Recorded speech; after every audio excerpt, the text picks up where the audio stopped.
Hello everyone, in this video we are going to discuss the most critical concept in the chess world, which is the calculation. How to do the calculations.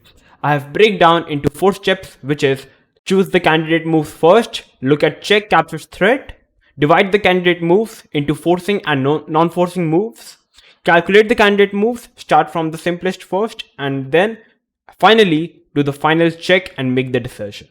It is going to be a very critical video in order to improve your chess game, so I don't want to waste any further time, so let's quickly jump into the video. Okay, so we have the first position on our board. This time we are playing with the black pieces, and this is a famous game, a game of Brilliance, a very strong grandmaster in a past 90s player. So it's black to play, and here white simply captured the pawn, and here it's a check. So what happened in the game here is, Brilliance went for the move, bishop to e7, rook to e1, putting more pressure on the bishop, knight to d5 protecting the bishop, and here bishop g5, putting more pressure. The bishop cannot capture the bishop because the bishop is pinned up. So here Brilliance long castle, bishop takes, knight takes, rook takes, rook to f8, and this is a line which is, I would say, which is the very simplest and most forcing line, and which is extremely easy for Brilliance to calculate. And after rook f8, what's happening in this position here is, it's already better for white, because if you count the material, white is a pawn up. Second, definitely black is putting pressure on the pawn on f2, but here after queen g4 check, the king move, white can even capture the pawn on g7, and white is extremely safe. White can't actually lose this position. White is playing for a win here, or in the worst scenario, a draw. So it is a position which can happen if bishop to e7 is played in the game.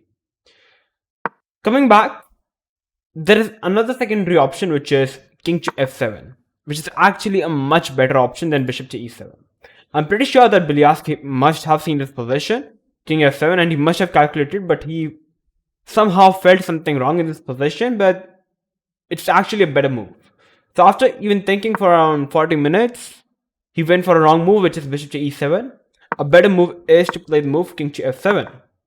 And now what's happening? King to f7 is more of a non-forcing variation compared to the move bishop to e7, which is kind of a forcing variation which you saw, like rook e1 putting pressure. The knight went to d5 to protect the bishop, but now bishop to g5, black is forced to castle long, bishop takes, knight takes, rook f1, queen g4 check. It's an all forcing variation.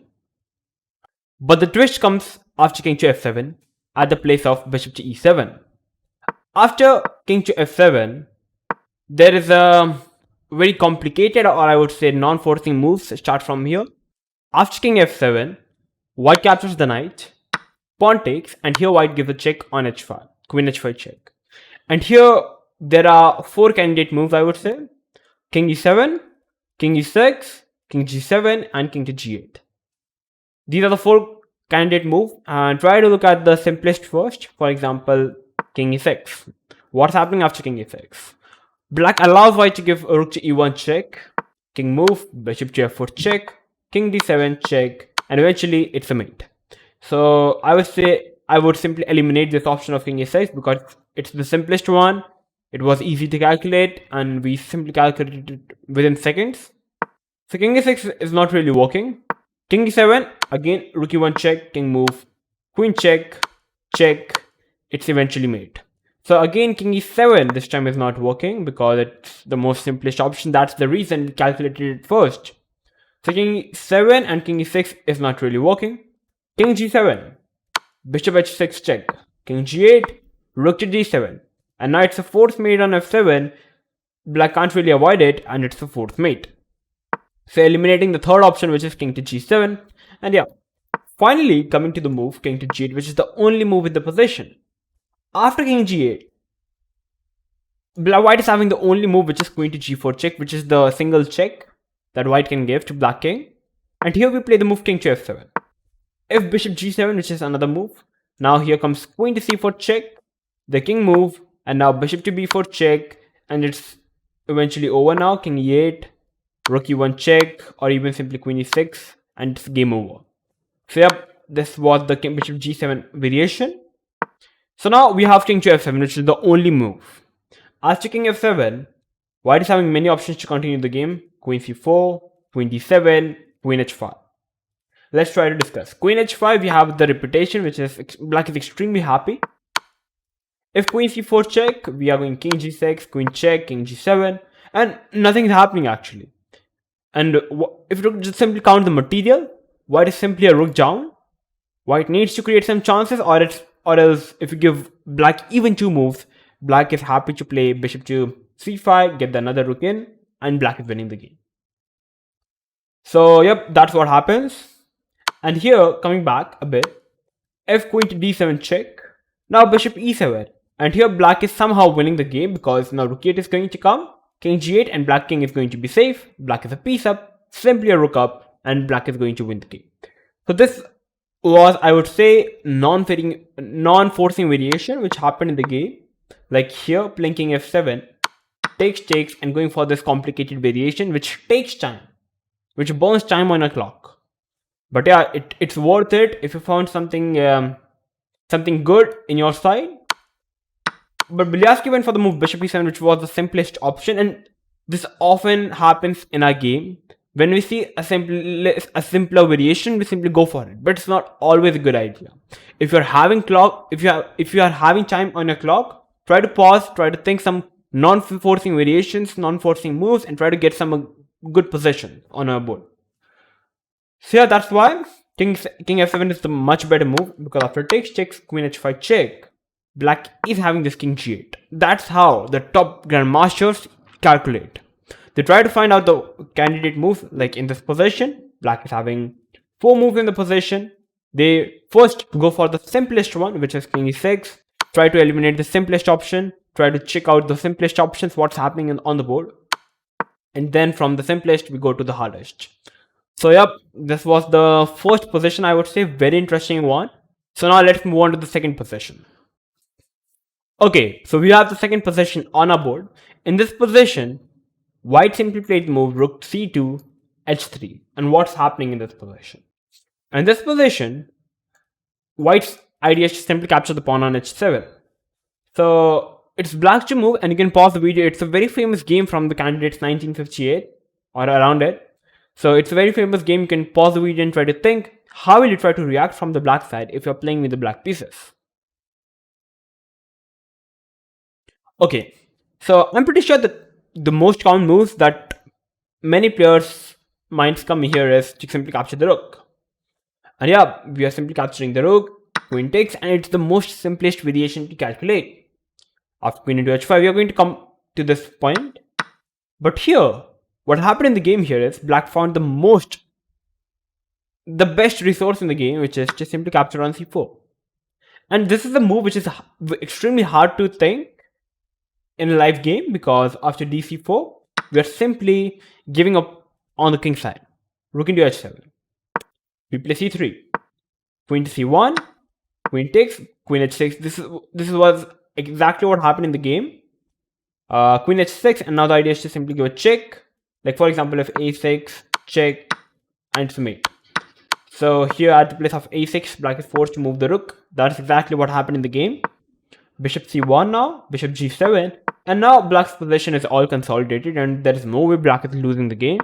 Queen g4, c2, bishop e2, rook d4, attacking the queen, f4, check, queen d4, check, and eventually black can make the queen, and eventually white resigned in this position, and black won the game. So this is exactly what happened. So I would say dc4 is a move which is an extremely non-forcing move, and it takes time to calculate on the board. But yeah, it's worth it if you are able to find some resource after calculating such complications, non-forcing moves. It is worth it. So coming to the simplest option, or the forcing variation, which we must calculate first, which is g into h5. Queen h5. White is threatening to mate in 1. Black is forced to play rook 8 in order to survive. And after rook 8, I would say white is having 4 critical options to continue the game. Queen g4 check, rook g3 check, queen h7 check, or the most interesting one, the a4.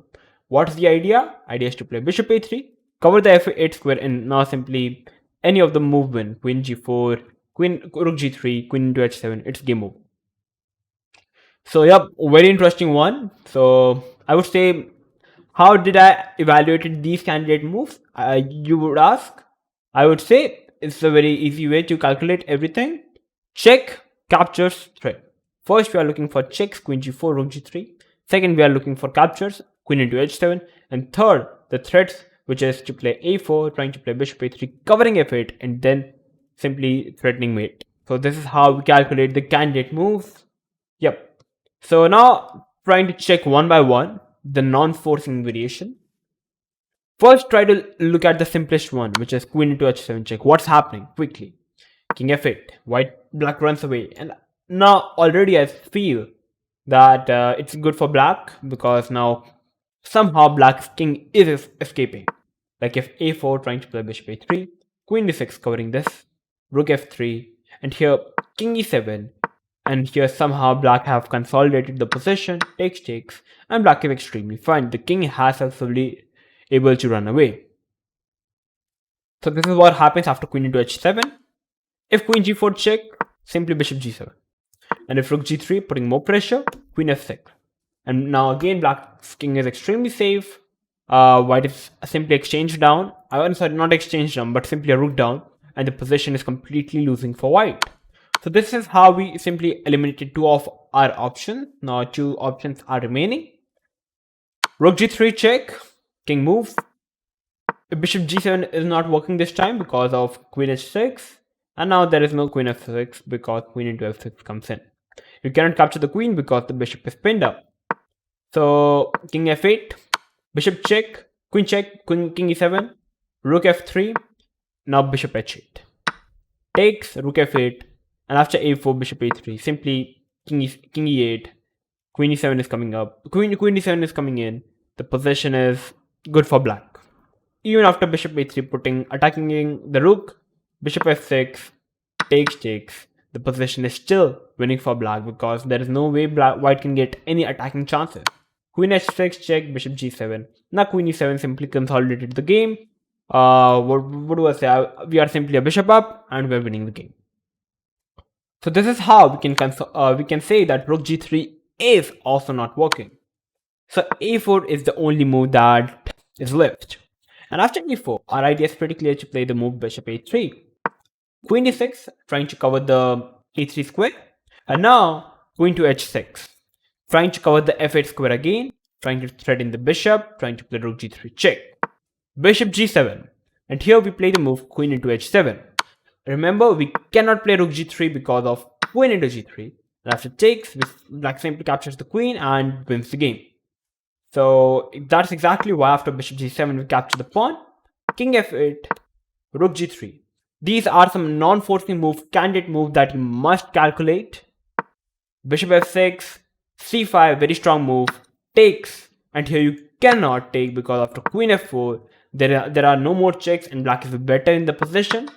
So first, you must give a check, king move, and now you must take. And now f6 is hanging, the queen is hanging, and eventually white wins the game. So yeah, this is how this particular variation, a4 variation, is winning the game. It is a non-forcing move, and yeah, this is what happens if we try to capture the rook. So it is basically thinking from both the sides. If you're playing with the black pieces, you must calculate this position. If I try to capture the rook in this position, white can play the move queen takes, which is the fourth move, rook e8, and here white can go for the move a4. Queen d6, queen here, and eventually this position is bad option for me. But it's extremely hard to calculate the position. You can improve your calculation by doing puzzles, reading some practical books on chess. This is how you can improve your tactics. Or the other option, which is at the place of capturing the rook, you capture the pawn, which is simply brilliant. And a very important thing that I must say here is, whenever you are having a fianchet of bishop, like over here with developing the bishop to g7 and castling up, opponent's chances of attacking your king is extremely less because whenever you are having the bishop on g7, there is like minimalistic chances that you are going to get checkmated. So whenever you are having a fianchet bishop, get a risk-free position and just go on to play the game. That's how you play. So yeah, this was the second position. Very interesting one. This is how you must calculate. First, choose the candidate moves. You can choose the candidate moves by check captures threat. Second, divide the candidate moves into forcing and non-forcing variation. Third, calculate the candidate move. Start from the simplest first because it's easy to calculate and it saves time on your clock. Because if the simplest is not working, how can you even try to calculate the hardest variation? So coming to the fourth, make final checks and make the decision. So this is how you must do the calculation. And yeah, that's it for today. So if this video was helpful for you to improve your chess knowledge, then make sure to like the video, share this video with everyone, and make sure to subscribe to our channel if you are new to our channel. It's free for you, but it helps us to motivate to make videos like this. So I'm going to come up with these exciting videos like this. So till then, stay tuned and keep watching Oneshot Chess.